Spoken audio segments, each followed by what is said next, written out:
মাঘ মাসের ভরা সন্ধে। কনকনে শীতে শরীরের মাংসপেশির সাথে অস্থি পর্যন্ত কেঁপে উঠছে।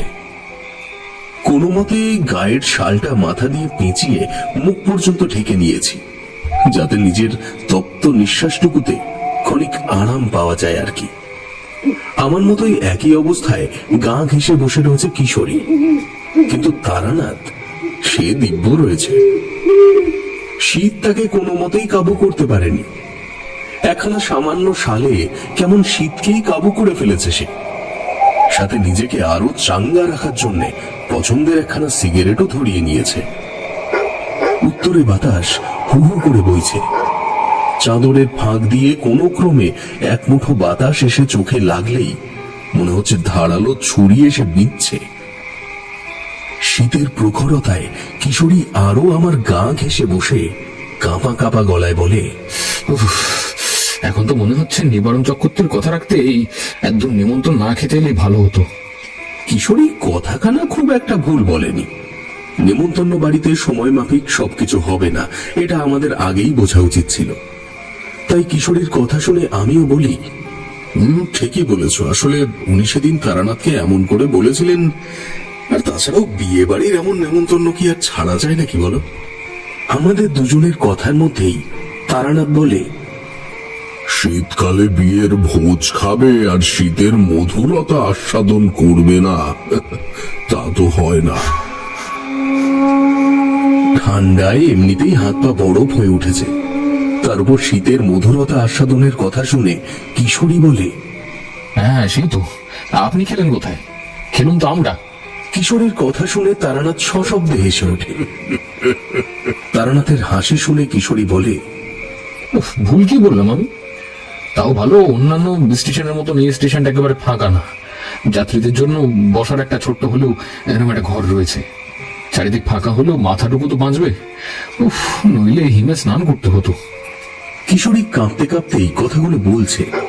তার মধ্যেই তারানাথ স্টেশনের পাশে পড়ে থাকা বেশ কয়েকটা গাছের শক্ত ডাল আর কিছু পাতা জড়ো করে নিয়ে আমাদের কাছে আসে। কিশোরী পাতা আর গাছের ডালগুলো দেখে একটু উৎফুল্ল কণ্ঠেই বলে, এই জন্যই আপনার কোনো জবাব হয় না ঠাকুর মশাই। আমিও ভাবছিলাম এই মুহূর্তে একটু আগুন ভীষণ দরকার। কিশোরী, যা দরকার তা নিজেকেই করে নিতে হয়, নইলে তা অসম্পূর্ণ রয়ে যায়। আর আত্মার ইচ্ছে কিন্তু অসম্পূর্ণ রাখা মোটে ভালো কাজ নয়। তারানাথের মুখে আত্মা, ইচ্ছে, অসম্পূর্ণ এই শব্দগুলো শুনলেই মনে হয় আবার কোনো একটা রোমহর্ষক গল্প শুনতে চলেছি। তাই আমি বলে ফেলি, এখন যদি সেই গল্পের মতো গাছের ডালে চেপে আপনার মটলেনের বাড়িতে পৌঁছে যাওয়া যেত, তাহলে কি ভালোটাই না হতো। আজ রাতে নিজের বাড়ি না ফিরতে পারলেও ওখানে বসে একখানা দমদার গল্প তো শুনতাম। আমি গল্প বলতেই তারানাথ একটু কঠিন ভাবেই বলে উঠল, গল্প নয়, এগুলো মোটেই গল্প নয়। যা বলি সবই এক একটা ঘটনা, সে তো এখানেও শোনা যায়। তুমি বললে না গাছের ডাল, তাহলে আজ এক গাছেরই কথা শোনো। একটা গাছ কিভাবে জনমানব জীবনে কালো ছায়া বিস্তার করে সেটাই বলি শোনো। ঘটনার বিবরণের প্রথম লাইন বলতে বলতেই তারানাথের মুখের চোয়াল শক্ত হয়ে যায়। চোখে লক্ষ্য করা যায় ঘন ঘোর বিষণ্ণতা। দাড়ি গোফে ভরা দুটো ঠোঁটের মাঝে একখানা পাসিং শোয়ের সিগারেটে আগুন ধরিয়ে সেই আগুনটাই সামনে জড়ো করা গাছের ডাল পাতায় লাগিয়ে দেয়। শিশিরে সামান্য পাতাগুলো জুড়িয়ে থাকলেও আগুন ধরতে বেশি সময় লাগেনি। প্রথমে পাতা আর তারপর কাঠটা নিজেই নিজেকে আগুনে বিলীন করে দেয়। আগুনের তাদ গায়ে লাগলে চোখ স্থির হয়ে যায় তারানাথের দিকে। সেও আমাদের পাশে বসে বলতে শুরু করেছে, মাঘের শীতের রাতে কাঠ পাতা পোড়ার হালকা ফটফট শব্দ আর তার গুরুগম্ভীর কণ্ঠস্বর এক অভিনব আবহ তৈরি করেছে। আবারও এক নতুন ভয়াবহ ঘটনার বিবরণে ব্যস্ত হয়ে তারানাথ বলতে শুরু করেছে, সেও এমন এক শীতকাল আমি প্রান্তিকে গিয়েছিলাম আমার এক পরিজনের ডাকে। তো সেখান থেকে কাজ মিটিয়ে ফিরবো, ঠিক সেদিন সকালেই পাশের গ্রাম বাতাসিপুরের একজন বিরাট এক সমস্যা নিয়ে হাজির হলো। সেও যদিও আমার পূর্ব পরিচিত। একবার মকর স্নানে গিয়ে তার সাথে আমার আলাপ হয়েছিল। আর এই গাঁয়ের বামুন ঠাকুরের কাছের থেকে আমার প্রান্তিকে হরিহর চাটুর্যের বাড়িতে আসবার খবরটা পেয়েই সে ছুটে এসেছে আমার কাছে। আর পরিচিত একজন বিপদে পড়েছে সেটা শুনে আমার আর সেদিন বাড়ি ফেরা হয় না, যেতে হয় বাতাসিপুর। যদিও সেবার আমার বাতাসিপুরে যাবার সঙ্গী হয়েছিল এই হরিহর চাটুর্যে। বাতাসিপুরে তখন শুরু হয়েছে এক আজব তাণ্ডব, যে তাণ্ডবে অতিষ্ঠ হয়ে উঠেছে সমগ্র গ্রামবাসী। শুধু গ্রামবাসী বললেও ভুল বলা হবে, আশেপাশের গ্রামের লোকও যথেষ্ট শঙ্কায় পড়ে রয়েছে। হরিহর চাটুর্যকে সাথে নিয়ে বাতাসিপুরের সেই পূর্ব পরিচিতের বাড়িতে গিয়ে দেখলাম গোটা গ্রাম এসে দাঁড়িয়ে রয়েছে তার বাড়িতে। গায়ের লোকেদের মুখগুলো দেখেই আমি বুঝেছিলাম সমস্যা ভীষণ ভয়াবহ। আমি সেখানে পৌঁছানো মাত্রই তারা আমায় ছেঁকে ধরে। বেশ কিছুজন তো পায়েই পড়ে যায়। তাদের মধ্যে একজন বলে, আমাদের বাসান ঠাউর, ও ফিরে এসেছে, ফিরে এসেছে ও। আমাদের সবাইকে মেরে ফেলবে ঠাউর, আমাদের বাসান, আমাদের বাসান। ওর কথা শুনে আমি একটু অবাক হয়ে জিজ্ঞেস করি, কে ফিরে এসেছে, কার কথা বলছে ওরা? আমার কথার উত্তরে একজন সত্তরোত্তর প্রৌঢ় আমার সম্মুখে এসে বলে, বাবা ঠাকুর, ওই পুঁটিরামের কাছে আমি তোমার কথা অনেক শুনেছি। পারলে তুমি পারবে বাবা। হ্যাঁ, সেসব না হয় ঠিক আছে, কিন্তু সকলে কার ফিরে আসার কথা বলছে? আমার কথা শুনে পৌর একটু থমকে গেলেও তার পিছনে দাঁড়িয়ে থাকা একজন বয়স্ক মহিলা বলেন, গাছচালা ডাকিনি। এর আগে ভূত প্রেত অপশক্তির সাথে বহুবার সম্মুখ সমরে নামলেও ডাকিনীর সম্মুখীন আমি কখনোই হইনি। তাই আমিও একটু চমকে উঠি। পূর্বে ঘটনাটা ঘটলেও তার বর্ণনা দিতে গিয়ে বর্তমানেও তারানাথের ভ্রু কুঁচকে উঠছে, আর সেটা আমাদের স্পষ্ট দৃষ্টিগোচর হয়। কিশোরী তার মাঝে জিজ্ঞেস করে, ঠাকুর মশাই, প্রশ্নসূচক ডাকিনী মানে পুরাণের সেই ডাকিনী যোগিনীর ডাকিনী? হ্যাঁ, হিন্দু ও বৌদ্ধ ধর্ম মতে ডাকিনী, যোগিনী এবং হাকিনী নামের তিনটি বিদ্যার নাম শোনা যায়। তুমি ঠিকই বলেছ, এখানেও সেই ডাকিনীর কথাই বলছিলেন ওই বয়স্কা। তারপর তারানাথের মুখে ডাকিনীর কথা শুনে কিশোরীর গলাও কেঁপে ওঠে।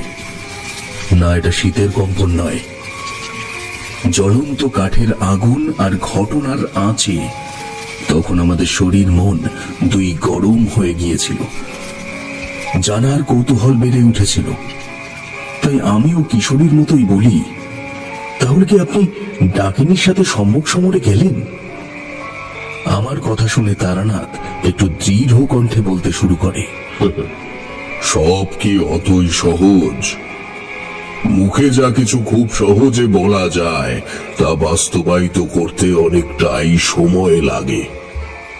প্রথমে জেনে নিতে হয়, বুঝতে হয় সমস্যার প্রখরতা ঠিক কতখানি গভীর।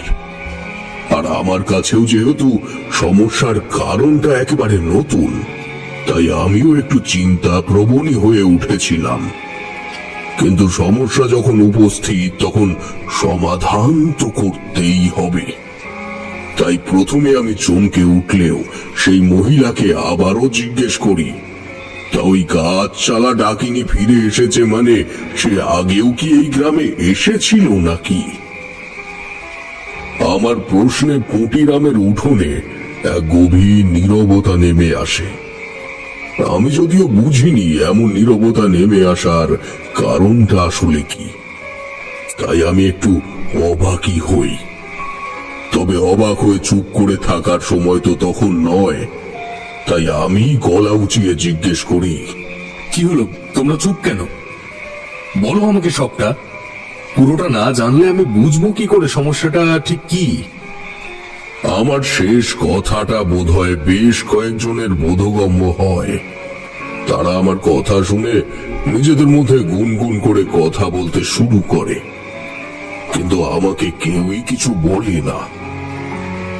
তবে তারা মুখে কিছু না বললেও আমি তাদের চোখে মুখে একটা ভয়ের করাল ছায়া দেখতে পাই। কিন্তু কিছুতেই বুঝতে পারি না ঘটনার ব্যাখ্যা দিতে এত ভয় পাওয়ারই বা কি আছে। এমন চুপ করে থাকলে সমস্যার সমাধান হবেই বা কি করে। তাই আমি আবার তাদের শান্ত স্বরে বলি, দেখো, আমি বুঝতে পারছি তোমাদের সমস্যা হচ্ছে, কিন্তু আমাকেও তো সেই সমস্যার কথা জানতে হবে, নইলে তোমাদের বিপদ থেকে উদ্ধার করবো কি করে বলো। তাদের উদ্দেশ্যে কথাগুলো বলার পরে আমি পুটিরামকেই বলি, পুটিরাম, তুমি অন্তত বলো। আমি পুটিরামকে বলার সাথে সাথেই সেই ভদ্র মহিলা আবার আমার উদ্দেশ্যে বললেন, ওরা কেউ বলবে না বাবা, আমি বলছি। গায়ের মাতব্বর যেখানে ভয় ভীত, সেখানে একজন বয়স্ক মহিলা সাহস নিয়ে এগিয়ে আসছেন। এই ব্যাপারটা আমাকে একটু অবাকই করে। তাই আমি তাকে বলি, ওদের ভয় করছে, তোমার ভয় করছে না? আমার কথায় বয়স্ক ভদ্র মহিলা ব্যঙ্গাত্মক হেসে আমাকে জবাব দেন, ওদের পিছু টান আছে, তাই ভয় আছে, আমার তা নেই। তারানাথ বলতে বলতে একটু থামে। শক্ত বাদাম গাছের শুকনো ডালটা তখন বেশ সুন্দর জ্বলে উঠেছে। চারিদিক আগুনের শিখায় আর তাপে ভরে রয়েছে বলে শীতের প্রকোপ খানিক কমেছে তখন। তাই কিশোরী হাতের তালু দুটো আগুনের সামনে ধরে উষ্ণতার পরশ মাখতে মাখতে স্থির গলায় তারানাথকে জিজ্ঞেস করলো, আচ্ছা, ডাকিনীর কথা মুখে বললো কি ক্ষতির সম্ভাবনা ছিল? তাই কি গায়ের লোক কিছু বলতে চাইছিল না? গায়ের লোক শহুরে লোকেদের মতো প্যাঁচ বোঝে না কিশোরী, ওরা ভীষণ সরল হয়। হয়তো কেউ আলোচনা করার পর তার ক্ষতি হয়েছিল, আর ঠিক সেই কারণেই তারপর থেকে ওরা কেউ ডাকিনীর বিষয় নিয়ে কোনো রকম আলোচনাই করত না। তবে ওরা আলোচনা না করায় যে বিপদটা থেমে থেকেছে তা কিন্তু একেবারেই নয়। কিন্তু তবুও কেউ কিছু বলতে চায় না। তবে বুড়িমার উত্তরে আমি স্পষ্টই বুঝতে পেরেছিলাম যে সবাই নিজের নিজের পরিবারের জন্যই চুপ ছিল।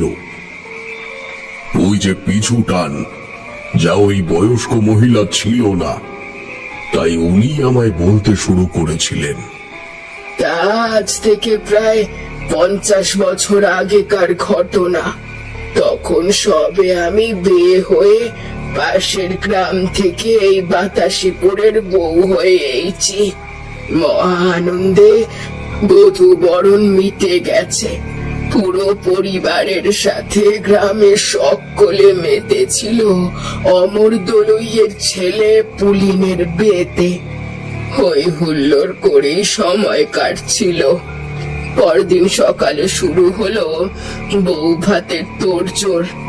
গ্রামের মেয়ে বউ রান্নায় মেতেছিল, তার মাঝেই চলছিল ঠাট্টা তামাশা। দুপুরের ভাত কাপড়ের অনুষ্ঠানও নির্বিঘ্নে মিটে যায়। তারপর শুরু হয় সন্ধ্যার তোড়জোড়। সাঁঝের শুরুতে শাশুড়ি ঠাকুরন উঠোনে তুলসী তলায় সন্ধে দিয়ে শাঁখে ফুঁ দেওয়ার সাথে সাথেই বলেন, বলো, তোরা নতুন বউকে সাজিয়ে দে দেখি। শাশুড়ি ঠাকুরনের মুখের কথা নিচে পড়তে না পড়তেই মালতী খুঁড়ির মেয়ে আমায় সাজিয়ে দিল। লাল টুকটুকে বেনারসি, কপালে চন্দন, খোঁপায় ফুলের মালা, সিথি ভর্তি সিঁদুর দিয়ে আমি সাজলুম। পাড়া গায়ের নতুন বউ দেখে সবাই তো ধন্যি ধন্যি করলো। রাত বাড়ার সাথে সাথে পূর্ণিমার চাঁদ গোল থালার মতো বড় হয়ে উঠল। চাঁদের আলোয় বাড়ির উঠান আলোকিত হয়ে উঠেছিল। অতিথিদের সাথে সাথে আমার স্বামী মাঝে মাঝে এসে ঘুরে যাচ্ছিল আমার কাছ থেকে। তখন ওই চোকাচুকিতেই দেখা হয়েছিল আমাদের। কথা তখন অব্দি হয়নি। পাকা দেখার পর দিনই আমাদের বিয়ে হয়েছিল, আর বিয়ের পর থেকে কোনো কথাই হয়নি আমাদের। তবে চোখ ভরা আশা আর বুক ভরা স্বপ্ন ছিল, যা সব স্বপ্ন মেয়েরই থাকে। সেই সব স্বপ্নরই সাথী নিয়ে ফুলের গয়নায় সেজে আমি যা ননদের সাথে ফুলসজ্জার ঘরে গেলুম। তেনারও ডাক পড়ল সেথায়, কিন্তু কোথায় তিনি? ফুলসজ্জার রাতে বর উধাও। চারদিকে খোঁজ খোঁজ রব পড়ে গেল। তেনাকে খুঁজে না পেয়ে অনেক রকম কথাও বলছিল। শুধু গায়ের লোক নয়, আমারও মনে হয়েছিল প্রথমে যে তেনার হয়তো আমায় পছন্দ নয় বলেই ফুলসজ্জার রাতে বেপাত্তা হয়েছেন। খুব অভিমান হয়েছিল ওনার ওপর। সারা রাত গুমড়ে কেঁদেছিলুম। বিরহে রাত কেটে ভোর হলো। পাশের গায়ে আমার বাপের ঘর থেকে লোকজন আসার পরে ফিরে এলেন আমার শ্বশুর মশাই। তিনি এসে খবর দিলেন আমার সিথির সোহাগ সিঁদুর রাখা যাবে না। স্বামী বেপাত্তা হওয়ার জন্য এমনিতেই আমি মরমে মরিছিলাম, কিন্তু উনি যে খবর নিয়ে এলেন তাতে আমার বেঁচে থাকার ইচ্ছেটাই শেষ হয়ে গেছিল। গোটা দলুই বাড়ি জুড়ে মরা কান্নার রোল ভেসে উঠেছিল। কত সহজে সবাই আমারে দোষী করলো। সেদিন থেকে শুরু হলো আমার একার জীবন। শ্বশুরের ভিটে বাড়িতে আমার জায়গা হলো না। আমারে থাকতে দিল খামারের একটা ছোট্ট কুড়েতে। তারপর থেকে একটু একটু করে রোজ মরতে শুরু করলুম আমি। তারপর থেকে গায়ে নতুন বিয়ে হলেই ফুলসজ্জার রাতে বড় দাও হয়ে যেত, আর পরদিন তাদের মরদেহ মিলত দক্ষিণের ভুইয়া জেলার মাঠে। আমার থেকে এই অঘটন শুরু হয়েছিল। আমার বিয়ের 15 দিন আগে অমাবস্যার রাতে এই গ্রামে এক অলৌকিক ঘটনা ঘটেছিল। হঠাৎ রাতে ধ্রুব প্রহরে কেঁপে উঠেছিল এই বাতাসি কুর। সকলেই ভেবেছিল ভূমিকম্প হয়েছে, বসু মাথা বদলেছে। কিন্তু পরদিন সকালে উঠে সবাই বুঝলেন দক্ষিণে ভুইয়া জলার মাঠে এক অদ্ভুত গাছ উঠেছে পাতাল ফুঁড়ে। তাই ওই কম্পন। সে এমন গাছ যে গাছ কেউ কখনো দেখে নাই। তাই গায়ের মোড়ল বামুন ডেকে সেই গাছের নাম দিয়েছিল না জানি গাছ। প্রথম সকলেই মনে করেছিল গাছ ঈশ্বরের রূপ, কিন্তু একটার পর একটা দুর্ঘটনা ঘটার পর সকলেই বুঝতে পেরেছিল গাছটা পাতাল ফুঁড়ে বেরিয়ে আসার পর থেকেই গায়ে এমন অঘটন ঘটছে। তাই গায়ের মাতব্বরেরা ঠিক করে ওই অভিশপ্ত গাছকে কেটে ফেলবে। যেমন ভাবা তেমন কাজ। একদিন প্রাতঃকালে গায়ের বেশ কিছুজন লোক কুঠার হাতে না জানি কি কাটার জন্য গাছ সেখানে গেল, আর সেখানেই বাঁধলো বিপত্তি। গাছে কুরুলের আঘাত মারতেই রক্তের বন্যা বইতে শুরু করলো। সাথে গাছের ভেতর থেকে ভয়ঙ্কর গর্জন বেরিয়ে এলো। সেই গর্জন এতই ভয়ঙ্কর ছিল যে গোটা গ্রাম ভয় সিঁটিয়ে গেছিল। সাথী সাথী যারা গাছটা কাটতে গেছিল তারা কোটা রাতে ওখান থেকে অদৃশ্য হয়ে গেছিল। তারপর থেকে আজ অব্দি আর তাদের কোনো খোঁজ মেলেনি। আর সেই থেকে গাছটা অদ্ভুত ভাবে নিজের জুড়ি নিয়ে নিজেরই ঘিরে রেখেছে, যেন রহস্যের কালো ছায়ার এসে আড়াল করতে চাইছে। আর তারপর থেকেই বাতাসিপুরে শুরু হয় ভয়ঙ্কর তাণ্ডব। আর তাছাড়া খরা দুর্ভিক্ষ তো লেগেই ছিল, তার সাথে গবাদি পশুদের জীবন বিপন্ন হয়ে উঠেছিল। সব মিলিয়ে এই বাতাসিপুরে জনজীবন অতিবাহিত করা ছিল দুর্বিষহ। সকলেই ভয়ে ভয়ে দিন কাটাতো। তখন একদিন এখানে ভগবানের দূত হয়ে এসেছিলেন তারা খেপা ঠাকুর। তারা তারাপীঠের সচল স্বয়ং শিব বামা খ্যাপার শিষ্য। তিনি বুঝতে পেরেছিলেন ওই না জানি গাছ কাটা প্রায় অসম্ভব, তাই তিনি তিথি বিচার করে এক পূর্ণ অমাবস্যার রাতে ওই গাছকে শক্তিশালী মন্ত্র বলে নৌকা লোহা দিয়ে বেঁধেছিলেন এবং বলেছিলেন, জয় মা তারা, জয় গুরু বামদেব। শোনো তোমরা, আমি এই গাছটা এই মন্ত্রপুত নৌকা লোহা এই চাল কাঠি দিয়ে বন্ধন করে দিচ্ছি। যতদিন গাছে এই চাল কাঠি বাঁধা থাকবে ততদিন ওই কাজ চালা ডাকিনি এবং তার সমস্ত শক্তি এই কাচের কোঠরেই বন্দী থাকবে। আর যখনই কাজটা এই চাল কাঠির বন্ধন থেকে মুক্ত হয়ে যাবে তখন থেকে শুরু হবে ভয়ঙ্কর তাণ্ডব। কারণ ওই গাছে যাকে বন্দী করা হয়েছিল সে এক ভয়ঙ্কর ডাকিনী। আসামের মায়াং থেকে কাজ চালিয়ে সে একজন চতুর মানুষের খোঁজে এই গায়ে এসেছিল, কিন্তু তাকে খুঁজে পেয়েও নিজের আয়ত্তে আনতে না পেরে সে তাণ্ডব শুরু করেছিল। তারানাথ একটার পর একটা ঘটনার বিবরণ দিচ্ছে আর আমরা ক্রমশ বিভোর হয়ে উঠছি। তবে বিভোর হয়ে উঠলেও জানার নেশা সে তো প্রবল, তাই আরো একখানা প্রশ্ন আমি করেই ফেলি। ঠাকুর মশাই, মানে মায়াক মানে কালো জাদুর আতুর ঘর, যেখানে এখনো মানুষের প্রবেশ প্রায় নিষেধ, সেই মায়াঙ্ক?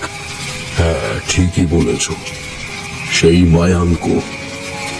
সেখানকার এক ডাকিনী গাছ চালিয়ে নিয়ে এসেছিল এই বীরভূমের বাতাসিপুরে।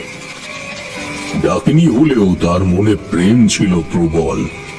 প্রেমেই সে চতুরতাটা মানতে পারেনি, আর ঠিক সেই কারণেই প্রতিশোধ স্পৃহা থেকে এই ডাকিনী ভয়ঙ্কর সব কাণ্ড করতে থাকে। তারানাথের কথা শেষ হতে না হতেই কিশোরী একটু ভয়ের সাথেই বলে, কি মারাত্মক প্রতিশোধের নেশা! ভয়ঙ্কর মারাত্মক। ওই বয়স্ক মহিলার কাছে সবটা শোনার পর আমি পুরো বাতাসিপুর ঘুরে বেড়াই। দুপুরে রোদে ঝকঝকে দিনের আলোতেও গ্রামের আদ্যপ্রান্ত সবই যেন কেমন প্রাণহীন মনে হয়। গ্রামের স্নিগ্ধতা খুঁজেই পাই না। পরিষ্কার অনুধাবন করতে পারি সত্যি গ্রামটা এক অশুভ ছায়ায় ঢেকে রয়েছে। বাতাস বইলেও চাপা স্বরে বইছে। প্রাণ খুলে বাতাস আস্বাদন করা যাচ্ছে না। দিনে দুপুরেও মানুষ বাইরে বের হচ্ছে না, সকলেই যেন ভয়ে কুঁকড়ে রয়েছে। গায়ের করুণ অবস্থা পরিদর্শন করার সাথে সাথেই মনে মনে ঠিক করি পরদিন একবার ওই দক্ষিণের ভুইয়া জলার মাঠে সেই গাছটিকে দর্শন করতে যাব। কিন্তু তার আগে আরো কবার ওই বয়স্কার সাথে দেখা করতে হবে, কারণ আরো কয়েকটা কথা আমার তার কাছের থেকে জানার ছিল। কারণ ডাকিনী সম্পর্কে আমি যতটুকু শুনেছি বা জানি তাতে একজন শক্তিশালী ডাকিনীর সাথে সম্মুখ সমরে যাওয়া বোকামো ছাড়া আর কিছুই নয়। কারণ ডাকিনী তন্ত্র আর ডাকিনী বিদ্যা এক ভয়ঙ্কর জিনিস। তার ভুল প্রয়োগ হলে এতে বিপরীত হতে বেশি সময় লাগে না। হরিহর চাটুর্যে আমাকে বাতাসিপুরে পৌঁছে দিয়ে বিদায় নিয়েছিল বেলা বেলি। সে আমার সাথে থাকবে বলেই এসেছিল, কিন্তু আমি তাকে এক প্রকার জোর করে বাড়ি পাঠিয়ে দিয়েছি। তার বাড়িতে তার অসুস্থ মেয়ে সবে উপসর্গের হাত থেকে রক্ষা পেয়েছে। তার আর এই বিপদে জড়িয়ে কাজ নেই, তাই তাকে বাড়ি পাঠিয়ে দেওয়া। তাও সে যে সময় পৌঁছেছে পৌঁছতে তার বেলা পড়ে যাবে। দিনের শেষ লগ্নে এক পুষ্করিণীর পাশে দাঁড়িয়ে এই সমস্তই ভাবছি। ঠিক সেই সময় পটি নামের ডাক শুনতে পেলাম। সে পুষ্করিণীর কাছে এসে বলছে, ঘরে চলেন ঠাকুর, সন্ধে হয়ে এলো। জানি আপনার অসীম ক্ষমতা, কিন্তু তাও আমরা তো কেউ সন্ধ্যের পর বাড়ির বাইরে থাকি নে, তাই বলছি। পুটিরামের মুখে সন্ধ্যার পর বাইরে বের হই না এ কথা শুনে আমি বলি, কেন? সন্ধ্যের পর বাইরে বের হলে কোনো দুর্ঘটনা ঘটে নাকি? পুটিরাম জানায়, বিপদ তো আমাদের শিওরে দাঁড়িয়ে ঠাকুর, কখন যে কি হয় কিছুই বলা যায় না, তাই সাবধান হয়ে হয়ে থাকা। তার কথা শুনে আমি তাকে বলি, কুটিরাম, সকাল থেকে যা শুনলাম তাতে এইটুকু তো একদম পরিষ্কার যে গায়ে বিপদটা ছেলেদের উপরই ধেয়ে আসছে।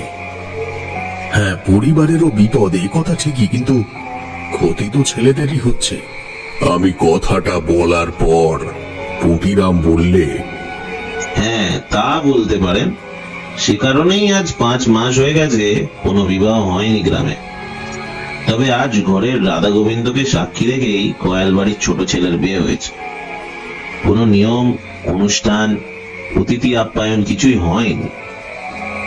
ঠাকুর মশাই নাকি বিদেন দিয়েইছেন আজ থেকেই তারা একত্রে নিজেদের জীবন কাটাতে পারে, কারণ যেভাবে চলছে ওভাবে চললে তো গ্রাম উজাড় হয়ে যাবে, গ্রামের নবপ্রজন্ম আসবে কেমনে?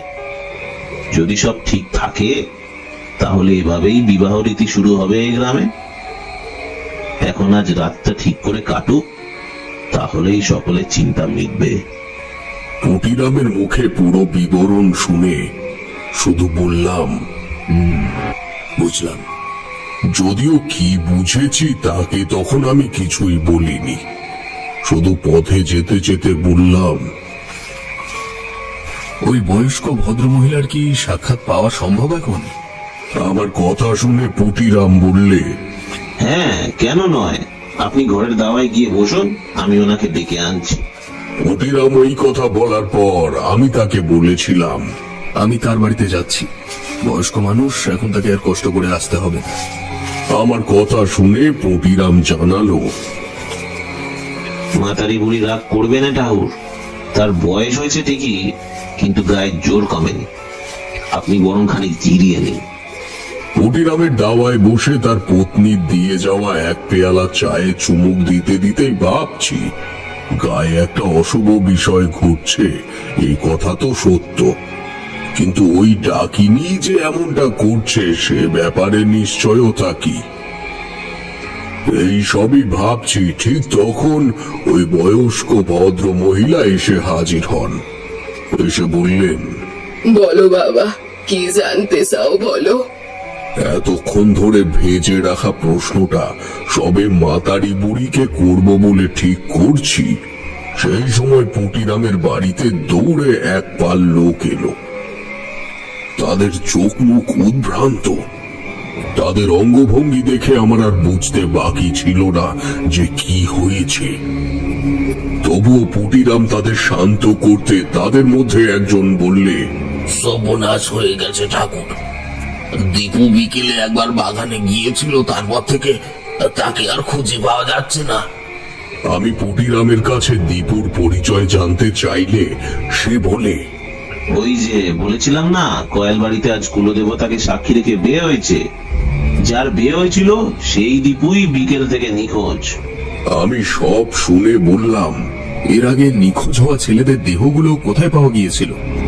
মাতারি বুড়ি কেমন এক ক্ষীণ কণ্ঠে আমার প্রশ্নের উত্তর দিল, দক্ষিণের ভুইয়া জলার মাঠে। মাতারি বুড়ির কাছে উত্তরটা পেয়ে আমি আরো একটা প্রশ্ন করি, মাঠটা কোথায়, মানে কোন দিকে? পুটিরাম আমার কথা শুনে বেশ ভয়ার্ত কণ্ঠে বলে ওঠে, আপনি কি এখন সেটাই যাবেন নাকি? পুটিরামের কথা শুনে আমি একটু হেসেই বলি, না গিয়ে তো কোনো উপায় দেখছি না। আমি এই ভরা পূর্ণিমার রাতে সেই দক্ষিণের ভুইয়া জলার মাঠে না জানি গাছ দেখতে যাব, এ কথা শুনে তো সকলের চক্ষু একেবারে চড়ক গাছ। বিপদ জেনেও পুটিরাম আমাকে একা যেতে বারণ করে। সে আমাকে বলে, আপনাকে আমি কিছুতেই একা যেতে দেব না ঠাকুর, আপনি তো নির্বিঘ্নে আজ আপনার বাড়ি ফিরে যেতেন, আপনি তো আমাদের বিপদের কথা শুনেই এখানে চলে এসেছেন, তাই আমার যা হয় হবে, আমি কিছুতেই আপনাকে একা যেতে দেব না। সে আমার সাথে যাবে শুনে তার স্ত্রী ভয় পেয়ে বলে ওঠে, না না, তুমি যেও না, ওই সাহস গাছ তোমাকেও টেনে নেবে। আমি তোমাকে কিছুতেই যেতে দেব না, কিছুতেই না। পুটিরামের স্ত্রীর ভয় পাওয়াটা ভীষণ স্বাভাবিক, কারণ যে কেউ সবকিছু জেনে তার সব থেকে কাছের মানুষটাকে বিপদের মধ্যে পাঠাতে চাইবে না, তাই সেও একই কাজ করে। তার উৎকণ্ঠাটা আমি বুঝতে পারি, তাই বলি, পুটিরাম, বৌঠানের দুশ্চিন্তা করাটা ভীষণ স্বাভাবিক। তুমি বৌঠানের কাছেই থাকো, আমি একাই যেতে পারবো, শুধু পথটুকু বাতলে দাও। ভরা পূর্ণিমার রাত, জ্যোৎস্নার আলো ছড়িয়ে পড়েছে চারিদিকে। গ্রামের পরিবেশ বড় মায়াবী। আমি শতবার বারণ করা সত্ত্বেও পুটিরাম আমার সঙ্গই নিয়েছিল সেদিন। আমরা গ্রামের মেঠো পথ ধরে হেঁটে চলেছি। ঝিঝি পোকার শব্দ আর বুনো পাতার গন্ধও চলেছে আমাদেরই সাথে। রাস্তার আশেপাশের বাড়িগুলোর মানুষজন জেগে আছে বলে মনে হচ্ছে না। চাঁদের আলোয় বাড়িগুলো ভরে থাকলেও বাড়ির মধ্যে কোনো রকম আলোর বাষ্প নেই। সেটা শুধু আমি নয়, পুটিরামও খেয়াল করেছিল। তাইও বলছিল, বুঝলেন ঠাকুর, দীপুর নিখোঁজ হওয়ার ঘটনাটা সবাই জেনে গেছে, সেজন্যই সকলে সমস্যা শুয়ে পড়েছে। আস্তে আস্তে আমরা জনবসতি ছাড়িয়ে ক্রমশ গ্রামের দক্ষিণ দিকে অগ্রসর হই। ফাঁকা মাঠের পর মাঠ, জ্যোৎস্নার আলো মেখে মাঠগুলো ভয়ঙ্কর সুন্দর রূপ ধারণ করেছে। তারানাথ স্থির কণ্ঠে ঘটনার পূর্ণ বিবরণ দিয়ে চলেছে। তার দৃষ্টি একেবারে স্থির। তার মধ্যে কিশোরী বলে, অমাবস্যার রাতে করাল ছায়া নেমে আসে, বিপদের সংকেত নেমে আসে কালের গহ্বর থেকে। এসব তো আমরা শুনেছি, কিন্তু ঠাকুর মশাই, পূর্ণিমার জ্যোৎস্নাটাতেও ভয়ের ছাপ থাকে। কিশোরীর কথায় তারানাথ মৃদু হেসে দৃঢ় কণ্ঠে বলেন, যাহা সুন্দর তাহাই তো ভয়ঙ্কর হয় কিশোরী। কে বলেছে অমাবস্যার অন্ধকার সুন্দর নয়, কিংবা পূর্ণিমার মায়াবী রাত ভয়ঙ্কর হতে পারে না?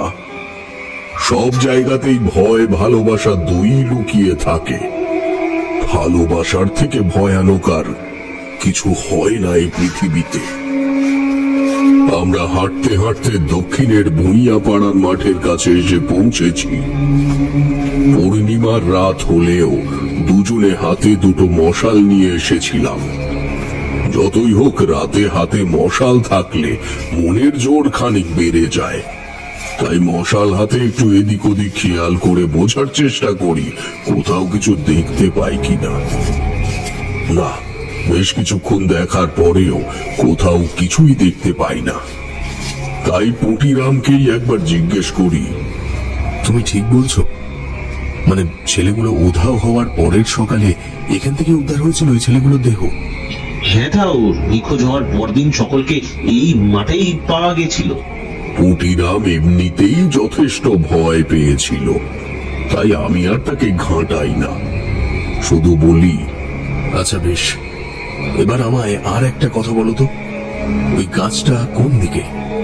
আমার প্রশ্ন শুনে পুটিরাম বুঝতে পেরেছিল আমি কি করতে চলেছি।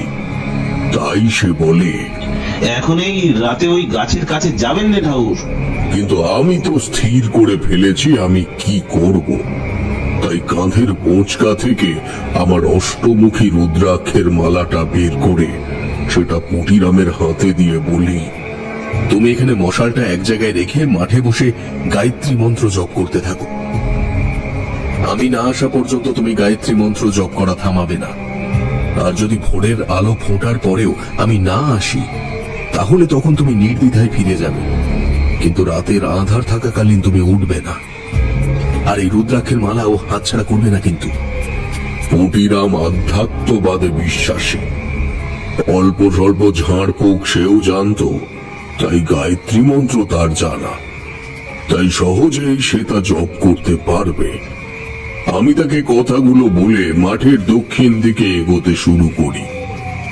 যেতে যেতেই শুনতে পাই পুটিরাম স্পষ্ট উচ্চারণে জপ করে চলেছে গায়ত্রী মন্ত্র। আমি কাঁধে বোঝকা আর হাতে ত্রিশূলখানা নিয়ে সেই না জানি গাছটার দিকে এগিয়ে চলেছি। কার্তিক পূর্ণিমার জ্যোৎস্না মেখে ভুইয়া জলার মাঠ সাদা হয়ে উঠলেও সে মাঠ জুড়ে বিরাজ করছিল কালের অতল থেকে উঠে আসা বিপদের এক বিষম ছায়া। সেই ছায়া আমি অর্ধেক মাঠ অতিক্রম করার সময় দেখতে পাই। খানিকটা বাদুড়ের মতোই তার দেহ যেন উপর থেকে নজর রাখছিল আমাকে, কিন্তু যতবার মাথা তুলে দেখবার চেষ্টা করেছি ততবারই দেখেছি মাথার উপরে পূর্ণ চন্দ্র ছাড়া আর কিছু নেই। তারানাথের কথা শুনে মাঘের শীতেও আমার কান থেকে উষ্ণ বাতাস বের হচ্ছিল। তিনি একটু থামতেই আমি জিজ্ঞেস করি, ঠাকুরমশাই, তবে কি ওই মাঠে আপনি ছলনাতে পড়েছিলেন? আমার প্রশ্ন শুনে তারানাথ বলেছিলেন, বলতে পারো ছল, কিন্তু ছলনা সেদিন আমাকে দিকভ্রষ্ট করতে পারেনি। আমি পূর্ণ লক্ষ্য দিয়ে এগোচ্ছিলাম। প্রথমে মনে সংশয় ছিল, কিন্তু আবারও পূর্বের বেশ কিছু ভয়ঙ্কর অভিজ্ঞতা মনে পড়লে আমার লক্ষ্য আবারও স্থির হয়ে যায়। হাতের ত্রিশূলটা আরো শক্ত করে সেই গাছের দিকে এগিয়ে যাই। কিছু পা এগোলেই নাকে বিকট গন্ধ ভেসে আসে। যত এগোই সেই দুর্গন্ধ আরো প্রকট হয়। প্রথমে বুঝতে পারি না, কিন্তু পরবর্তীতে একটি মরা পশুর হাড়ে পাটা বেঁধে গেলে বুঝতে পারি। ওই যে গায়ের সকলে বলছিল গবাদি পশু নিখোঁজ হয়, সেই পশুগুলোই এখানে নিয়ে এসে নিজের কর্ম সিদ্ধি করে ওই ডাকিনী। গায়ের লোকেদের ভয় পাওয়ার যথেষ্ট কারণ রয়েছে, কিন্তু ডাকিনী কি করলে শান্ত হবে? গায়ের মানুষ কিভাবে এই বিপদের থেকে পরিত্রাণ পাবে সেটা আমাকে জানতেই হবে। তাই বাধা সরিয়ে এগিয়ে চলি, কারণ আমাকে দর্শন করতে হবে সেই না জানি গাছটা। তাই একটু জোরে পা চালাই। 2 বিঘের মাঠ পায়ে হেঁটে অতিক্রম করে প্রায় দক্ষিণ প্রান্তে চলে এসেও আমি মৃদু শুনতে পাই পটিরাম জপ করে চলেছে সেই গায়ত্রী মন্ত্র। ভুইয়া জলার মাঠের দক্ষিণ দিকে পৌঁছতেই খেয়াল করি একটা গাছ একদম বটের ঝুড়ির মতো ঝুড়ি দিয়ে নিজেকে ঢেকে রয়েছে। গাছের পাতাগুলো একদম ছোট ছোট। পাতার গড়নটা অনেকটা তেঁতুল পাতার মতো দেখতে হলেও সেটা তেঁতুল পাতা কিন্তু নয়। সকলের মুখে শোনা বর্ণনার সাথে মিল রয়েছে যথেষ্ট, তাই 2 চোখ ভরে দেখি। কিছুক্ষণ দেখে আমি অবাক হয়ে যাই। মশালের আলোয় খেয়াল করি ছোট ছোট ফুলও হয়ে রয়েছে। গাছের নিচে বিছিয়ে পড়ে রয়েছে ফুল, আর সাথেই পড়ে রয়েছে কিছু একটা অদ্ভুত বস্তু। হাতের মশাল নিয়ে একটু নিচু হয়ে সেই বস্তুটা ভালো করে দেখলে বুঝতে পারি ওটা নৌকা লোহা, যেটা লোহার সুতো দিয়ে বাঁধা ছিল, কিন্তু এত বর্ষ পরে সেটা জরাজীর্ণ হয়ে ঝরে পড়েছে মাটিতে। আর সেই কারণেই এই তাণ্ডব পুনরায় শুরু হয়েছে। নিচু হয়ে সেই নৌকা লোহাটা তুলতে গেলেই আমি শুনতে পাই বিষম গর্জন। শত মেঘ একত্রে ডাকলে যে বিকট আওয়াজ তৈরি হয়, গর্জনের বেগও খানিকটা তেমনই। আমি বুঝতে পারি সেই শক্তি জাগ্রত হয়ে উঠেছে। তাই দেরি না করে উঠে সোজা হয়ে দাঁড়িয়ে গুরুমার কাছ থেকে রপ্ত করা শক্তির প্রয়োগ শুরু করি। কিন্তু সেই গর্জন আর আকস্মিক ধেয়ে আসা কম্পনের সাথে এঁটে উঠতে পারি না কিছুতেই। তাও হাল ছাড়ি না, জপতে শুরু করে মহাশক্তিশালী কাল ভৈরব মন্ত্র স্ত্রোত। কাল ভৈরব স্ত্রোত শুরু করলেও আমি সেই স্ত্রোত সেদিন সম্পূর্ণ করতে পারিনি। আমি স্রোত পাঠ শুরু করতেই সেও ক্রমশ তার শক্তি প্রদর্শন করতে শুরু করে। তার সেই ভয়ালো রোষের সামনে আমার দাঁড়ানো অসম্ভব হয়ে পড়ে, কিন্তু তবুও আমি নিজের সর্বশক্তি দিয়ে পাঠ করে যেতে থাকি। কিন্তু সেই প্রধান গর্জন আর দুর্বার কম্পন আমার পক্ষে রোধ করা প্রায় অসম্ভব হয়ে পড়ে।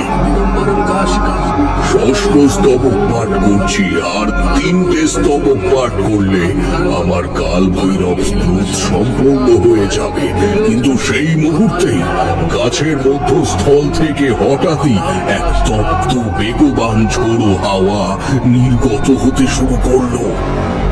সেই হাওয়ায় আমি শত চেষ্টা করেও মাটিতে দাঁড়িয়ে থাকতে পারি না।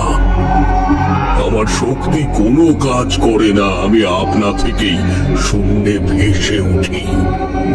তখনও আমি সর্বশক্তি দিয়ে কাল ভৈরব স্রোতের শেষ স্তবকটা পাঠ করার চেষ্টা করছি, কিন্তু অষ্টম স্তবক পাঠও শেষ করতে পারি না। তার মধ্যে ওই না জানি গাছের অন্তঃস্থল থেকে এক চুম্বকীয় টান আমাকে গাছের অন্তঃগহ্বরে টেনে নিয়ে যায়। বিকট গর্জন আর দুর্বার ঝোড়ো হাওয়ার দাপটে আমার দম বন্ধ হয়ে আসে, চোখ বন্ধ করে ফেলি। আমি মনে করি সূর্যের দিব্য আলো আমার পক্ষে দর্শন করা আর সম্ভব হবে না। কালের অন্তঃগহ্বরেই আমার অন্তিম নিঃশ্বাস পড়বে। তাই মনে মনে আমার গুরুমাকে স্মরণ করতে শুরু করি, কিন্তু পরক্ষণে সেই অদ্ভুত টানটা আর পরিলক্ষিত হয় না। আস্তে আস্তে চোখ খুলে দেখি আমি ক্রমাগত গাছের মধ্যদেশের সামনে এসে উপস্থিত হয়েছি। আর আস্তে আস্তে গাছের মধ্যস্থল থেকে গাছের ঝুড়িগুলো নিজেই সরে যাচ্ছে। কি অদ্ভুত ভয়ঙ্কর সেই দৃশ্য! গাছের ঝুড়িগুলো সরে গেলে দেখতে পাই গাছের অন্তঃস্থলে যাওয়ার জন্য তৈরি হয়েছে একটা মাঝারি আকৃতির গহ্বর। শূন্যে ভাসমান অবস্থাতেই আমি নির্দ্বিধায় আপনা থেকে প্রবেশ করি সেই গহ্বরে। আর সেখানে প্রবেশের পর আমি যা দেখলাম তা আমার কল্পনাতীত ছিল। সে কি ভয়ঙ্কর দৃশ্য! সেখানে শত শত ছেলের আত্মা কিলবিল করছে, তারা ছটফট করছে মুক্তি পাওয়ার জন্য। আর সেই ভয়ানক ডাকিনী আরো ভয়ঙ্কর কোন তপস্যায় বসেছে। কি বিভৎস তার রূপ! সে কাম আর ক্রোধের নেশায় জর্জরিত। উগ্র রূপে সে মন্ত্র উচ্চারণ করছে, আর পাশে পড়ে থাকা একটি অল্প বয়সী ছেলের নগ্ন দেহের উপর কি একটা তরল ঢেলে দিচ্ছে। ছেলেটিকে দেখে আমি বুঝতে পারি ছেলেটি কে, তবে তার এই কঠিন প্রক্রিয়া দেখেও আমার বুঝতে বাকি থাকে না সে কতটা ভয়ঙ্কর। তবুও মনে প্রবল সাহস নিয়ে আমি বলি, কি চাও তুমি? সজীব প্রাণগুলো কেড়ে নিয়ে তোমার কি লাভ? ওরা তো তোমার কোনো ক্ষতি করেনি, তাহলে তুমি কেন ওদের ক্ষতি করছো বলো? এতক্ষণ সে তার কর্মে ব্যস্ত ছিল। এবার আমার কথাগুলো শুনতে পেয়ে সে অট্ট হাসিতে ফেটে পড়ে। ক্রোধে জ্বলে ওঠে তার দুটো চোখ। কর্কশ কণ্ঠে সে বলে, ক্ষতি করেছি? আমি ক্ষতি করেছি? বেশ করেছি। আর এদের সবার আপনজন এই গায়ের মোড়লের বাপ যে আমাদের সেটাই গিয়ে আমাকে ঠকিয়ে চলে এলো, তারপর আমাকে আমার স্বজাতিরা বাড়ি ছাড়া করলো। তারপর যখন এখানে তাকে খুঁজতে এলুম, তখন সেও চতুর্বৃত্তি করলো আমার সাথে। এখন এদের আমি এমনই অবস্থা করব। আমি ভালোবেসে ঠকেছি, জীবন শুরু করতে পারিনি, তাই কেউ পারবে না, কেউ নতুন জীবন শুরু করতে পারবে না। সেই ডাকিনীর কথা শুনে পরিষ্কার বুঝতে পারি সে শুধুমাত্র প্রতিশোধের নেশা এরকম করছে। তাই আমি তাকে বলি, আর তুমি যদি তাকে ফিরে পাও, হ্যাঁ, যদি তাকে তুমি ফিরে পাও, তাহলে সে আমার কথা শুনে খানিকক্ষণ চুপ থাকে, হয়তো নিজের পূর্ব জীবনের কথাই ভাবে। তারপর আমায় বলে, সে নিজের ইচ্ছে আমাদের কাছে গেছিল, সেখান থেকে তন্ত্র মন্ত্র শিখে নিজের ইচ্ছে এখানে চলে এসেছে, আর সে এখন নিজের ইচ্ছে সেখানে ফিরতে চায় না। তাই আমি তাকে নিয়ে ফিরতে পারবো না। সে বলেছে এ গাঁ তার পরিবার, এদের ছেড়েও যাবে না, তাই ওরা আপনজনদের আমি ভালো থাকতে দেব না। তার কথা শুনে আগু পিছু না ভেবেই আমি তাকে বলি, আর যদি আমি তাকে তোমার কাছে ফিরিয়ে দিই তবে? আমার কথা শেষ হওয়ার সাথে সাথেই সে একটু শান্ত হয়। আসলে ভালোবাসা সবাই ফিরে পেতে চায়, তাই হয়তো সে শান্ত হয়ে কিছুক্ষণ ভেবে নিয়ে তারপর আমায় বলে, তবে আমি তাকে নিয়ে এই গ্রাম ছেড়ে চলে যাব। গ্রামের ওই নিরীহ মানুষগুলোর কথা ভেবে আমি সেই ডাকিনীকে তৎক্ষণাৎ কথা দিয়ে ফেলি। বেশ বেশ, আমি তোমাকে কথা দিচ্ছি তাকে তোমার কাছে ফিরিয়ে দেব। আমার কথা শেষ না হতেই সে বলে, তাহলে শোন, ঠিক 15 দিন পর যে অমাবস্যা আসবে, সেই অমাবস্যার রাতে এই গাছের নিচে এক যজ্ঞ করবি, সেখানে আমাকে আহ্বান করবি, আমি আসব, এসে আমি তাকে নিয়ে যাব, আর সাথে করে এই গাছকেও নিয়ে যাব। আমি তার কথা শুনে বলি, বেশ, তাই হবে। তবে আমাকে কথা দাও, এই কয়েকদিন তুমি কারোর কোনো ক্ষতি করবে না, আর ওই ছেলেটাকে তুমি ফিরিয়ে দাও। ছেলেটিকে ফিরিয়ে দাও বলতে সে সাপের ফনার মতন আমার দিকে তেড়ে আসে। না, আগে মুরলি কুমার। আমাকে কথা বলার সাথে সাথে সেই ডাইনি প্রায় উড়ে গিয়ে ছেলেটার দেহের উপর উঠে বসে প্রতিক্রিয়ায় লিপ্ত হয়, আর আমাকে হুঙ্কার এসে বলে, ও প্রেম চুরির অধিকারভুক্ত। কথাটা বলেই আমার দিকে ধূসর একটা বস্তু ছুঁড়ে দেয়। আমি আবারও এক ভীষণ ঝড়ের দাপটে আমি বাইরে বেরিয়ে আসি। তারপর সব অন্ধকার। যখন আমি চোখ খুলি তখন আমি পুটিরামের বাড়িতে মাটির দাওয়ায় শুয়ে রয়েছি। আমার মাথার কাছে বসে রয়েছে পুটিরাম, তার বউ আর সেই মাতারি বুড়ি। আমি চোখ খুলতেই মাতারি বুড়ি আমাকে জিজ্ঞেস করছেন, এখন কেমন বোধ করছো বাবা? মাতারি বুড়ির কথায় আমি জবাব দিই না। উঠে বসে তাকে জিজ্ঞেস করি, এই গ্রামে মুরলী কুমারের ঘর কোথায়? আমার মুখে মুরলী কুমার নামটা শুনে সকলেই অবাক হয়। মাতারি বুড়িও যথেষ্ট অবাক হয়ে বলে, মুরালি কুমার বলে আমাদের গ্রামে তো কেউ থাকে না। মাতারি বুড়ির মুখে এই কথা শুনে আমি উঠে পড়ি। বলি, এটা কি করে সম্ভব? সে আমাকে বলেছে মুরলী কুমার ছাড়া এই গ্রাম থেকে সে যাবে না। এই গ্রামেই আছে মুরলী কুমার, খুঁজে বের করতে হবে, তাকে খুঁজে বের করতে হবে। আমাকে এক মনে কথাগুলো বলতে শুনে মাতারি বুড়ি পুটিরামকে বলে, মনে হচ্ছে মাথাটা গেছে, এর প্রাণ করা বলে প্রাণটা রয়ে গেছে, কিন্তু মাথাটা খারাপ হয়ে গেছে। ওদের এসব কথা বলতে শুনে আমি একটু রেগেই যাই। বলি, কি হচ্ছেটা কি? আমার কিছু হয়নি, বুঝেছো? কিচ্ছু হয়নি আমার। কাল রাতে কি হয়েছে তা তোমরা কেউ কল্পনাও করতে পারবে না, বুঝেছো? আমার কথা শেষ হতেই সেও বলে, হ্যাঁ, কাল কি হয়েছে আপনি জানেন? পুটিরামের কথা শুনে আমার মনে পড়ে যায়, সেও তো ওই মাঠে ছিল। সত্যি তার সাথে কি হয়েছে? তাই একটু নরম হয়ে বলি, কি হয়েছে? কাল আপনি তো আমাকে রুদ্রাকের মালাটা হাতে দিয়ে গাছের দিকে হাঁটা লাগালেন, আর তার কিছুটা পর শুরু হলো মহাতাণ্ডব। গায়ের যত ছেলে মরে গেছে তাদের ভূত আমার শত্রু হয়ে আমাকেই ঘিরে ধরেছিল কাল। আমি শুধু আপনার কথা মতো গায়ত্রী মন্ত্র জপ করে গেছি। আমি বুঝে গেছিলাম আমার মন্ত্রোচ্চারণ থামলেই আমাকে ওরা আর রাখবে না, তাই আমি এক নিঃশ্বাসে মন্ত্র জপ করে গেছি। ভোরের আলো ফোটার সাথে সাথে ঝড়ের বেগ কমলো, আর আমি দেখতে পেলাম আপনি মাঠের মাঝখানে পড়ে আছেন। তারপর ভোর হতে এই গায়ের সকলে সেখানে যায় আর আমাদের সেখান থেকে উদ্ধার করে নিয়ে আসে। পুটিরামের মুখে আগের রাতের কথা শুনে ওখানে দাঁড়িয়ে থাকা তার স্ত্রী ভীষণ ভয় পেয়ে বলে, ওই ডাকিনী কাউকে ছাড়বে না, সবাইকে মেরে ফেলবে, রাক্ষসী একখানা। পুটিরামের বউয়ের রাগটা আমি বুঝতে পারি, তা বলে কারোর সম্পর্কে না জেনে কথা বলাটা তো উচিত নয়। তাই আমি তাকে বলি, বৌঠান, যা জানো না তা নিয়ে কথা বলো না। যে ওই গাছে থাকে সেও বড্ড বেশি ঠকে যাওয়া একজন, আর তাকে ঠকিয়েছে এই গ্রামেরই মোড়লের বাপ মুরলী। আমার শেষ কথাটা শুনে মাতারি বুড়ি বলে, গায়ের মোড়ল বাপ? কিন্তু গায়ের মোড়লের বাপের নাম তো মুরলী কুমার নয়? হ্যাঁ, তার নাম তো অধীর সাটুসে, কিন্তু সে তো বহু যুগ ধরে পাগল হয়ে রয়েছে, সে শহর দিয়ে আসার পর থেকে। মাতারি বুড়ির কথা শুনে আমি বললাম, না, তোমাদের ভুল হচ্ছে।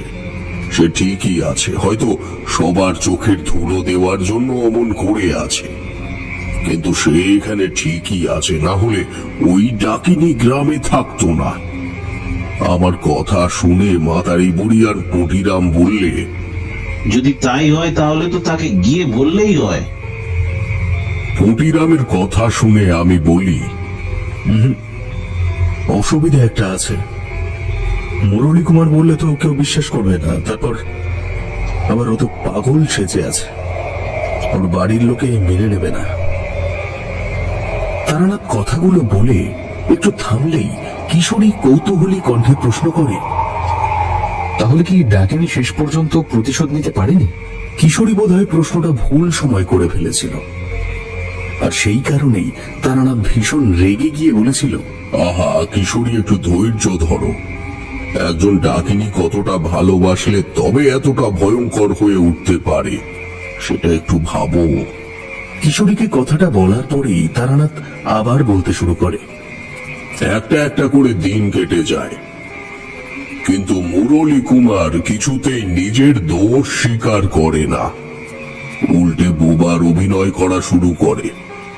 তার ছেলে আমাদের উপর চোটপাট করা শুরু করে দিল, কিন্তু ওই অতগুলো মানুষের স্বার্থে তো আমাকে কিছু একটা করতেই হবে, কারণ ডাকিনী মিথ্যে বলবে না। একটার পর একটা দিন এগোতে এগোতে আর যখন 2টো দিন বাকি, ঠিক সেই সময় মাতারি বুড়ি ঠিক করে তার নাতিকে অপহরণ করবে। আর যেমন ভাবা তেমন কাজ, তার বড় নাতিকে স্কুল ফিরতি পথে অপহরণও করা হয়। তবে তার নাতিটি বেশ শান্ত গোছের, সে কোনো গোলমাল করেনি। 2টো দিন সে পুটিরামের বাড়িতেই থেকে যায়। গ্রামে হইচই শুরু হয়ে যায়, মোড়লের নাতি নিখোঁজ হয়ে গেছে, অথচ তার মৃতদেহ খুঁজে পাওয়া যায়নি। সেই নিয়ে সকলে যথেষ্ট নাছোড়বান্দা। তার মধ্যেই মাতারি বুড়িকে বলে দেওয়া কথাগুলো সে সময় মতো ওই মোড়লের বাপের কানের কাছে গিয়ে বলে এসেছে। আমার কথা মতোই কাটতে থাকে দিন। অবশেষে এসে উপস্থিত হয় অমাবস্যার সেই রাত। ডাকিনীর কথা মতোই সেই স্থানে যজ্ঞের আয়োজন শুরু হয়। আয়োজন প্রায় শেষের পথে, পুরো গ্রামের সকল পুরুষ এসে উপস্থিত হয়েছে। যজ্ঞ শুরু করবার আগে সকল গ্রামবাসীদের উদ্দেশ্যে বলি, এই যজ্ঞের অগ্নিতে আজ আমি তোমাদের মনের সমস্ত ক্রোধ, হিংসা, সমস্ত খারাপটা বিসর্জন দিয়ে দেব। তোমরাও মনে মনে নিজেদের মনের সমস্ত মিথ্যে বিসর্জন দেবে, নইলে তোমাদের উত্তরাধিকারীরা কেউ কিন্তু শান্তি পাবে না। আর যদি সকলে নিষ্ঠা ভরে যজ্ঞটা করো, হতে হতে পারে ওই সুধীর চ্যাটার্জির ছেলে বাড়ি ফিরে আসবে। আমার কথাটা শেষ হতে না হতেই গাঁয়ের মোড়ল সুধীর চৌধুরীর বাবা যজ্ঞকুণ্ডের কাছে এগিয়ে আসে। আমি জানতাম সুধীর চাটুর্যের বাবা এগিয়ে আসবে, তাই আমি সুযোগ বুঝে তাকে মুরলী কুমার বলেই সম্বোধন করি। বলি, আপনি কিছু বলবেন মুরলী কুমার বাবু? আমি তাকে মুরলী কুমার বলে সম্বোধন করতে গাঁয়ের সব ছেলেরা বলে ওঠে, কি বলছেন বাবা ঠাকুর, উনি তো মুরলী কুমার নন, আমাদের গায়ের আগের মোড়ল। গায়ের লোকেদের প্রশ্নের উত্তরে আমার তাদেরকে কিছু বলতে হয় না। ৭৭ বছর বয়সী মুরলী কুমারী কাঁপা কাঁপা গলায় উত্তর দেয়, উনি ঠিকই বলছেন। আজ থেকে প্রায় ৫০-৫২ বছর আগের কথা। আমি আমার পিতার দেওয়া নাম পদবি ত্যাগ করে অধীর চাটুর্য থেকে তান্ত্রিক মুরলী কুমার হয়েছিলাম। গায়ে সকলে জানতো আমি বিদেশে মদের কোম্পানিতে চাকরি পেয়ে শহরে চলে গেছিলাম, কিন্তু আমি এই তন্ত্রবিদ্যার প্রতি আকর্ষিত হয়ে তন্ত্রবিদ্যার আঁতুর ঘর আসামের মায়াঙ্কে পৌঁছেছিলাম। সেখানে গিয়ে আমার এক মহিলা কাপালিকের সাথে দেখা হয়। সে আমাকে কঠিন তন্ত্রবিদ্যাও শেখায়। তার অধীনে আমি খুব অল্প দিনেই সমস্ত কিছু রপ্ত করে ফেলি। ততদিনে সেই কাপালিনীর সাথে আমার বেশ সুসম্পর্কই গড়ে উঠেছে, বলতে পারো প্রেমের সম্পর্ক। আর ঠিক সেই সময় আমি চোখ বলে জানতে পারি আমি এক পুত্র সন্তানের বাপ হয়েছি। তাই আমি সেখান থেকে পালিয়ে আসি। আমি ওখান থেকে তান্ত্রিক সমাজের অনেক গোপন তন্ত্রবিদ্যা জেনে এসেছিলাম। তাই তার স্বজাতির সকল লোক তাকে সেখান থেকে বের করে দেয়। সে ওখান থেকে যোগ বলে আমার ঠিকানা জানতে পেরে এখানে চলে আসে একটা কাজ চালনা করে। তোমরা যে কাজটাকে না জানি কাজ বলছো, সেই কাজটা মায়াং পাহাড়ের একটা পাহাড়ি কাজ। যে রাতে ওই কাপালিকা এখানে এসেছিল, সেই রাতেই আমি তাকে জানাই আমি তার সাথে ফিরে যেতে পারবো না। আর ঠিক সেই কারণেই ওই কাপালিকা এই গ্রামের দক্ষিণ দিকে গাছটা পুঁতে দেয়, তারপর এখানেই থাকতে শুরু করে। আর ঠিক তখন থেকেই প্রতি অমাবস্যায় তন্ত্র সাধনা করে নিজেই শক্তিশালী ডাকিনী হয়ে ওঠে। আমার প্রতি ক্রোধের বশে ও এই গ্রামের কারোর বিয়ে হলেই সে ছলনার আশ্রয় নিয়ে বরগুলোকে এই মাঠে টেনে নিয়ে এসে নিজের রাগ মেটাতো। একবার তারা খ্যাপা ঠাকুর ওই ডাকিনীকে গাছে বন্দি করে দিয়েছিলেন। তখন আমি গ্রামে ছিলাম না, তাই ঠাকুর কিছু বুঝতে পারেননি। আর আমি পরে সে কথা জানতে পেরে আর কাউকে কিছু বলিও নি। আসলে আমি কখনোই ভাবতে পারিনি যে ওই ঠাকুরের মন্ত্রপুত নৌকা লোহা থেকে এ কাজটা কখনো মুক্ত হয়ে যাবে। তবে আজ আমি নিজের নাতিকে হারিয়ে বুঝেছি আমি কত বড় ভুল করেছিলাম। খুব ভুল করেছিলাম, আমি খুব ভুল করেছিলাম। সেই পাপের শাস্তি আজ পাচ্ছি। গায়ের প্রাক্তন মোড়ল বর্তমান মোড়লের বাপ অধীর চাটুর্যের কথা শুনে গায়ের লোকজন বিশ্বাসই করতে পারে না। সকলে ছি ছি করে। এই সব কথা শুনে আমি নিজেই গ্রামের ছেলেদের উদ্দেশ্যে বলি, চুপ করো। উনি দেরিতে হলেও ভুল বুঝতে পেরেছে নিজের, এটাই অনেক। তাই তোমরা স্থির হও আর আমায় যজ্ঞ শুরু করতে দাও। রাত্রি ১ প্রহর শেষ হতে চলল। আর যজ্ঞের শুরুতেই আমি মুরলী কুমারকে বলি, আপনি ভয় পাবেন না, আপনার নাতি সুরক্ষিত আছে। আপনার সমস্ত অপরাধ সকলের সম্মুখে আনার জন্য আপনার নাতিকে অপহরণ করতে বাধ্য হয়েছিলাম। আমাকে ক্ষমা করবেন, আমাকে যজ্ঞের অনুমতি দিন। আমি আপনার সাথীকে আহ্বান করি। আমি ভেবেছিলাম সবটা সুন্দরভাবে মিটে যাবে, কিন্তু না। মুরলী কুমারের যথেষ্ট বয়স হলেও সে নিজের নিজ মানসিকতা ছেড়ে বের হতে পারেনি। সে আমাকে অনুমতি দেওয়ার বদলে মিথ্যের আশ্রয় নেওয়ার জন্য আমাকে তিরস্কার করে। গ্রামবাসী বৃন্দকে মন্ত্র বলে স্থির করে দেয়। বয়স হলেও সে তন্ত্রবিদ্যাকে তখনও ভুল উদ্দেশ্যে প্রদর্শন করতে শুরু করে। আর সেটাই বোধহয় জীবনের সব থেকে বড় ভুল করে ফেলে সে। কারণ বিধিও মাপকাঠি বেঁধে দেয় ভুল করার।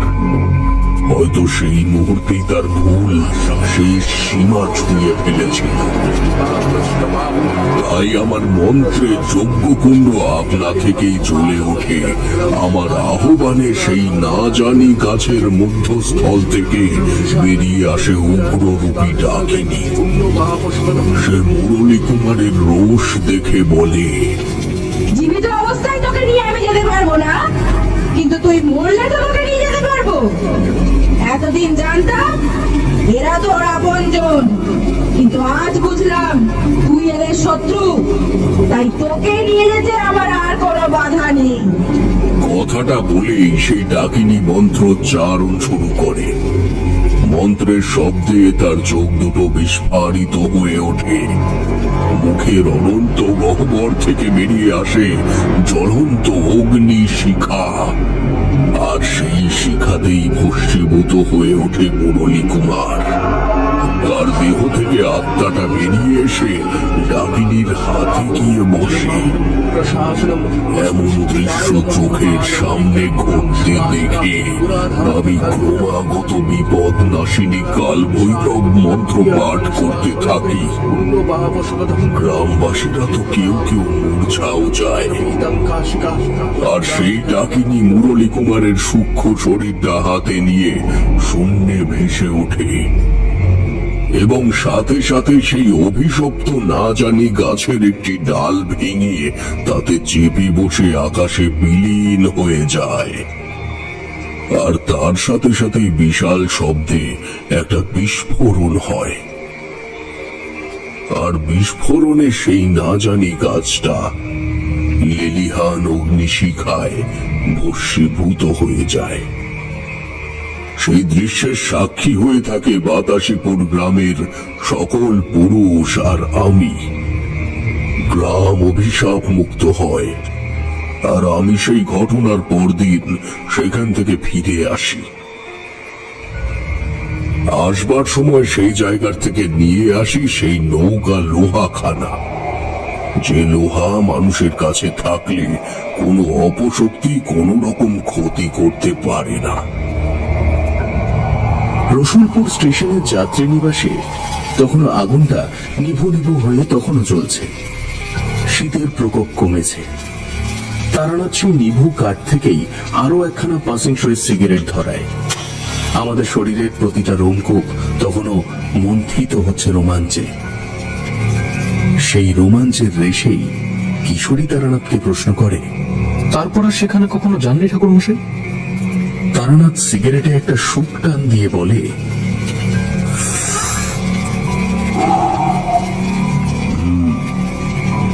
হ্যাঁ গেছি, তবে তারপর সেখানে জনজীবন সচল হলেও রাতে এখনো কেউ ওই দক্ষিণের ভুইয়া জলার মাঠে যায় না।